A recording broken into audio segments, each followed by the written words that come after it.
Hai Mam, setelah kelamaan libur, aku pengen move on nih. Hari ini aku mau melakukan beberapa pengaturan ulang untuk semua kerjaan aku sebagai ibu rumah tangga. Semalam tuh aku udah bikin to-do list, jadi hari ini aku tinggal ngerjain sesuai dengan daftar tugas yang udah aku susun. To-do list pertama aku adalah beres-beresin semua ruangan yang ada di rumah ini. Aku mulai dari ruangan depan dulu. Ruangan ini tuh ruang tamu yang nyatu gitu sama ruang keluarga. Tapi karena aku jarang banget terima tamu, jadi ruangan ini aku fungsikan sebagai ruang keluarga. Hampir semua aktivitas aku, pak suami, sama anak-anak tuh ya di ruangan ini. Jadi udah bisa dibayangin ya gimana berantakannya ruangan ini setiap harinya. Kalau menuntut ruangan ini tuh harus rapi, harus estetik, itu kayaknya nggak bisa deh. Karena ya rumah ini tuh bukan rumah contoh, ini adalah rumah tempat tinggal. Aku juga nggak mau ambil pusing sih, biarlah orang-orang di rumah ini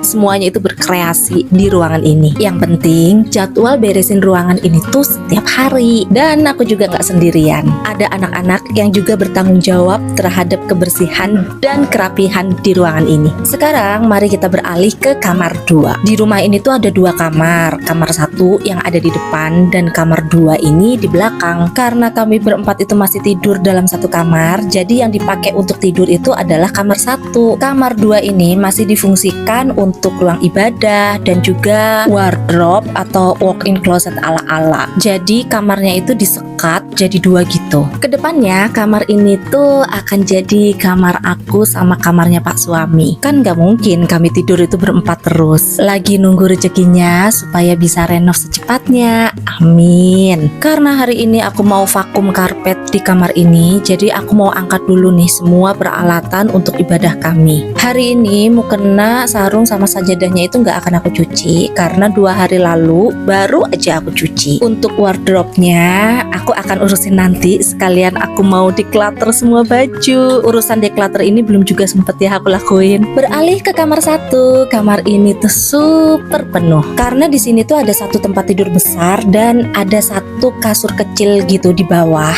Kami berempat itu udah nggak cukup tidur di dalam satu kasur, jadi pak suami ngalah tidur di bawah. Hari ini aku akan bersihkan kasurnya tanpa ganti spraynya karena 2 hari lalu itu aku emang udah ganti semua spraynya. Jadwal beresin kamar ini tuh setiap hari, tapi tetap aja ya gak bisa rapih karena saking banyaknya penghuninya. Anak-anak tuh kadang suka main atau suka belajar juga gitu di kamar ini. Kamar ini adalah ruangan satu-satunya yang ada AC-nya. Jadi kalau hari lagi panas-panasnya, kami semua itu pada ngumpul di kamar ini. Di kamar ini juga ada rak yang aku fungsikan untuk rak buku dan juga rumah bagi skincare make up aku. Udah penuh banget ya barang-barang di rak ini. Sebenarnya semua barang-barang yang ada di rak ini udah harus di-declutter. Udah banyak juga yang harus dibuang. Tapi ya itulah, belum juga sempat aku lakuin tugas declutter ini. Keburu dateng sih rasa malesnya. Habis ini deh aku jadwalin ulang, semoga nggak males lagi. To-do list selanjutnya adalah vakum ketiga ruangan ini. Aku baru beli alat vakum setelah maju mundur loh. Aku memutuskan untuk beli alat vakum ini. Gak tahu kenapa ya, kalau mau beli barang elektronik tuh agak gimana gitu, harus berpikir keras. Maklum lah ya, rumahku ini kan nggak besar, daya listriknya juga masih yang standar. Jadi kalau mau beli barang elektronik tuh kayak sok-sokan aja gitu. Terus perubahan itu kan nggak gampang ya diterima. Mindsetnya itu masih gini, pakai sapu juga masih bisa kok.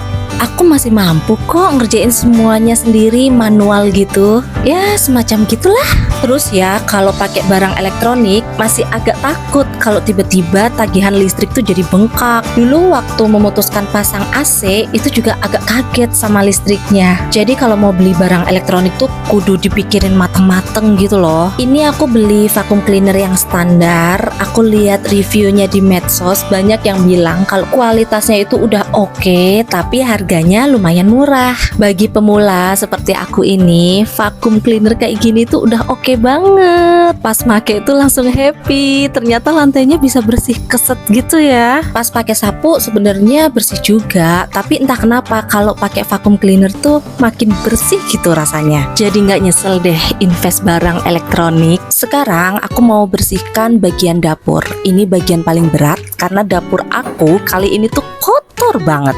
Sebelum ditinggal mudik tuh, dapur ini udah aku bersihkan, tapi karena Pak suami yang pakai selama kurang lebih semingguan, jadi ya udah bisa dibayangkan lah ya, dapur ini jadi seperti apa. Pak suami kemarin tuh ikut mudik, tapi cuma 2 hari. Habis gitu beliau pulang duluan karena harus kerja. Aku sengaja ninggal bahan-bahan masakan yang siap masak, jadi Pak suami bisa masak selama hidup sendirian tanpa aku dan anak-anak. Tapi ya dapurnya harus aku relain jadi begini deh. Pas pulang kemarin aku nggak ada daya untuk langsung bersihkan dapur ini. Aku harus ngumpulin niat dan semangat serta motivasi terlebih dahulu untuk terjun berperang sama dapur. Bagian yang paling bikin aku overwhelmed, jujur aja aku agak bingung nih harus mulai dari mana saking kotornya ini dapur. Kali ini aku akan mengangkat semua barang-barang yang kotor dan akan aku kumpulkan di sink. Habis gitu aku mulai deh bersihkan bagian kompor. Aku pakai bahan untuk membersihkan kerak dan minyak yang berserakan di sekitar kompor. Ini beneran numpuk banget minyaknya. Aku agak bingung gimana cara Pak suami masak sampai minyaknya tuh kemana-mana. Setelah bagian kompor bersih, lanjut ke bagian meja dapur. Cukup pakai bahan pelarut minyak atau lemak, lalu kita bersihkan pakai lap basah saja. Bagian perbumbuan juga jangan lupa dibersihkan. Terakhir, cuci semua barang-barang yang kotor. Biasanya aku dibantuin sama Pak suami sih. Pak suami tuh suka banget nyuci piring. Katanya bisa bikin relax. Kalau lagi banyak pikiran terus nyuci piring nih, pikirannya Pak suami jadi jernih lagi, berasa dicuci juga. Ada yang ngerasain hal yang sama nggak? Kalau aku jujur aja nggak ngerasain hal itu. Justru aku tuh nggak suka cuci piring, capek banget. Jadi aku bahagia Pak suami yang ambil tugas cuci piringnya. Aku mau cuci baju juga hari ini. Ini prosesnya kurang lebih 1 jam. Jadi sambil nunggu cucian baju kelar, aku mau angkatin dulu jemuran kemarin dan langsung aku lipat biar nggak numpuk. Kalau udah numpuk tuh suka males aja ngerjainnya. Lipat-lipat baju udah kelar, aku mau langsung bersihkan bagian depan rumah. Aku mau siram-siram aja sih supaya debu-debunya itu hilang. Sebelum aku siram, aku mau sapuin dulu debu-debu dan segala kotorannya. Setelah itu barulah aku siram semua lantainya. Aku juga sapuin airnya pakai sapu aja. Aku nggak pakai sikat. Pernah pakai sikat, tapi aku nggak suka. Jadi pakai sapu aja. Sekalian aku mau cuci juga sapunya. Nah, selesai urusan teras ini, cucian baju aku juga udah selesai. Tinggal aku jemur deh.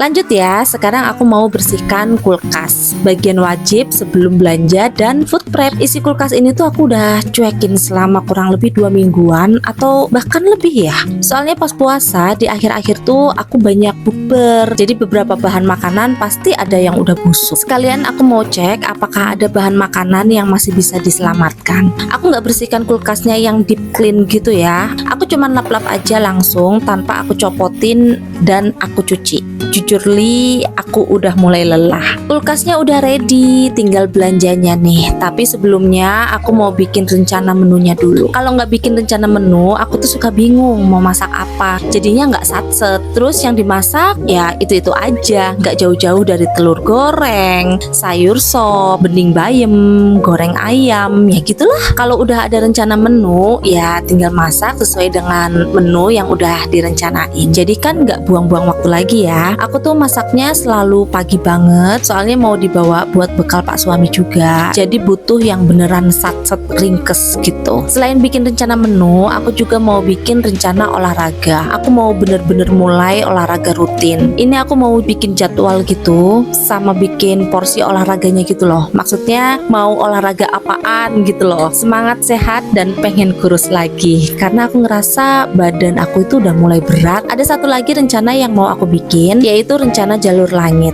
Aku pengen banget bisa mendekatkan diri lagi kepada Allah. Aku ngerasa semakin kesini tuh semakin jauh aja, semakin gak tentu arah. Jadi aku berupaya untuk bisa mendekatkan lagi pada Sang Pencipta, supaya batin aku selalu tenang dan semua usaha yang aku lakukan itu selalu bersama sama Allah. Bismillah, semoga istiqomah. Amin. Ternyata bikin rencana tadi cukup menyita waktu yang lumayan banyak ya. Akhirnya aku nggak bisa belanja bahan makanan hari ini karena sekarang itu udah menjelang sore, jadi pasti di warung sayur juga udah nggak pada bagus gitu. Jadi kayaknya aku besok aja deh belanjanya sama food prepnya. Sekarang aku mau bikin cemilan dulu aja, dibantuin sama anak gadis aku. Pertama kami mau buat minuman yang seger-seger dulu. Ini seliuran terus loh di medsos aku, apalagi pas puasa kemarin. Guace namanya. Ada yang udah pernah bikin belum? Es semangka tapi dipakein Fanta sama susu rasa Mari Regal. Aku tambahin juga nata de coco. Seger kan kelihatannya? Untuk snacknya kami mau buat muffin aja. Kebetulan aku punya pisang yang udah mateng, jadi mau dibikin muffin pisang aja. Mudah bikinnya, tinggal diaduk gitu, nggak perlu pakai mixer. Aku juga ngide ditambahin selai coklat.